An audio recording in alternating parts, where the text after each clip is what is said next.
Assalamualaikum, selamat petang. Kali ini kita akan belajar uh, bermain catur bersama Cikgu Hisham. So first kali dalam sesi yang pertama ni, kita akan belajar control center. Untuk fasa opening control center. Jom. Yang pertama kita kena tahu kalau ini ialah board yang dah disusun pun buah untuk player putih dan player hitam. Kat mana tu center? Kat mana tu center? Jom cikgu akan tunjukkan kat mana tu center. Center dekat board chess ialah yang cikgu bulatkan ni, ada 8 petak kesemuanya. Tetapi dalam 8 ke 88 ni ada 4 yang paling penting, iaitu di yang cikgu merahkan ni. So ini ialah center yang sebenar. So kita bayangkan ni ialah sebuah bukit. Sebuah bukit. Yang ni ialah bawah bukit. Tepi-tepi ni ialah bawah bukit. Ini ialah kaki bukit. Dah mula nak mendaki, dan ini ialah yang merah ni ialah puncak dia. So kita bayangkan board chess tu macam tu. So ini ialah center dia. Center ni penting bila kita pergi berperang. Sesiapa yang dapat duduk di puncak kan dia akan nampak sekeliling. So pentingnya control center tu seolah-olah macam nak pergi perang lah. Alright, jom kita teruskan lagi.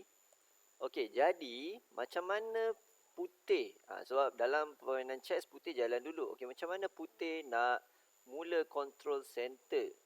Cara dia ialah dengan menggerakkan pawn king dia, pawn king iaitu yang ni, ke E4.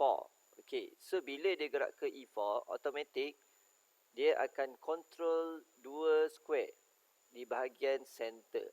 Ini menyebabkan putih dah pun berada di puncaknya. Dan apa yang baiknya E4 ialah membenarkan dua pieces dia, minor pieces dan juga major pieces dia untuk keluar, iaitu bishop dan queen. So pada player hitam pula, reply yang paling baik ialah dia juga join control center, iaitu menggerakkan pawn E5, iaitu pawn king dia. So dia juga akan join control center yang bulat merah yang cikgu bulat ni. So barulah adil fair. Untuk player putih dan juga player hitam. Tetapi dalam kes cikgu kan nak ajar korang tentang control center. Tetapi dekat sini nak bagi nampak pentingnya control center, cikgu kena buat seorang je yang belajar control center, dan yang lagi seorang tak belajar. So macam mana cikgu nak buat tu? Cikgu akan putih ni, cikgu akan buat seolah-olah putih ni dia pandai dah, dia dah belajar dah control center, dan hitam tak belajar lagi. Dia baru je nak belajar pasal chess. So apa yang dia buat bila dia main permainan chess ni, permainan catur ni, dia tak pilih untuk control center pada fasa opening. Apa yang dia buat, dia gerakkan pawn A6. A6. Siapa yang tak tahu macam mana itu A6, ini ialah file A, file B, file C, file D dan sehingga file H. Yang ini pula rank 1, rank 2, rank 3 sehingga rank 8. So ini kita panggil dia A6. A dan 6. So ni A6. Dia memilih untuk pergi ke A6 tanpa membuat control center pada awal pergerakan. So sebab apa dia buat macam tu? Sebab dia tak belajar lagi lah kan. So apa putih patut buat waktu ni? Dia kena gerakkan D4 pula, supaya dia dapat control 4 square straight. So tadi 2 tambah lagi 2, sekarang dah jadi 4. Best tak belajar control center? So hitam yang tak belajar control center, dia masih lagi kekal membuat kesilapan, iaitu dia pilih pula untuk gerakkan H6. Cikgu pun tak tahulah kenapa dia buat macam tu. Mungkin dia nampak cantik kot, kiri dengan kanan bergerak pawn kan. So apa patut putih buat waktu ni untuk ambil advantage? Teruskan gerakkan center dan develop piece untuk fasa opening dan baru nak belajar bermain chess. Dan yang paling baik ialah dengan menggerakkan knight ke F3. Knight ke F3 Sebab apa knight ke F3? Pertama, knight ni telah menyumbang putih untuk control center, untuk tambah control center. So sekarang ni bukan sahaja pawn, malah knight juga control center E5. Yang cikgu bulat ni kita panggil petak E5. ni hitam baru sedar. Okey, dia dah gerakkan kuda. Aku pun nak gerakkan jugalah. So dia pun join. Naik ke C6. Naik ke C6. Okey, so olah-olah dia tu pun nak join lah macam mana putih buat. Tetapi dia tak tahu satu benda. Sebelum kuda keluar, sebaik sebenarnya kena keluar pawn center dulu. So bila dia tak keluarkan pawn center, yang ni kan dua ni, bila dia tak keluarkan, apa yang jadi? Sekarang ni putih telah mengambil advantage sebab pawn dia dah ada pun di center. Dia terus gerakkan pawn ke D5. Dengan terus membuat attack ke atas kuda hitam. Okey, kat sini cikgu nak ajar korang satu benda lah. Hitam tak boleh biarkan dia kena makan dengan pawn putih. Sebab apa? Pawn putih ni ialah nilainya 1. Okey, kalau dia makan kuda hitam akan kehilangan kudanya yang 3 markah, 3 point. Even dia boleh makan balik kan. Bila pawn ni makan, even pawn ni boleh makan balik. Tetapi dia dah hilang 3 markah. Okey, so putih dapat 3, dapat kuda hitam, manakala hitam dapat pawn putih. Cikgu gerakkanlah bagi nampak. Contohnya macam ni Contoh dia biarkan. Okey, dia biarkan. So apa yang putih kena buat? Putih makan je lah kuda sebab dia nak dapat 3 point kan. So hitam makan balik. So kat sini putih dah dapat 3 point, manakala hitam hanya dapat 1 point, iaitu pawn. So awal-awal permainan putih dah advantage pieces dah. Okey, so tak nak berlaku macam ni. Apa hitam buat? Hitam larikanlah kuda dia, apa lagi.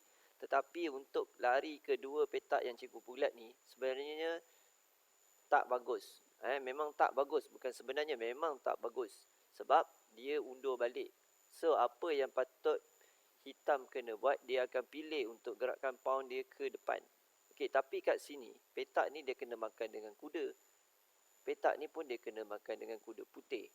So, dia tinggal 1 dan 2 petak sahaja. Okey, dia tinggal 2 petak ni sahaja. Okey, jadi waktu ni dia decide untuk gerakkan kuda dia ke A5. Okey, dia gerakkan kudanya ke A5. So, apa yang jadi? Putih telah perasan satu perkara, iaitu kuda ni dia akan kena trap tak lama lagi. Sebab dia tak boleh undur di petak yang cikgu bulat ni. Sebab ada pawn dia. Yang sini kena makan dengan pawn putih. Yang sini kena makan dengan, betul, bishop kan. Okey, yang sini memang dia akan kena attack dengan pawn putih. So, apa putih boleh buat sekarang untuk bagi kuda ni kena trap? Betul, dia akan gerakkan pawn ke B4. Okey, so sekarang kuda terpaksa matilah, senang kan. So, apa dia kena buat? Dia hanya decide pergi ke C4 dan bishop take C4. Matilah kuda pada fasa opening secara percuma. So untung tak belajar control center. Okey. So sekarang cikgu panjangkan lagi. Hitam decide ambil keputusan untuk keluarkan kuda dia pula tanpa dia dulukan gerakkan pawn center. So ni juga satu kesilapan lagi dia buat. Okey. So apa putih boleh take advantage daripada sini, ambil kelebihan.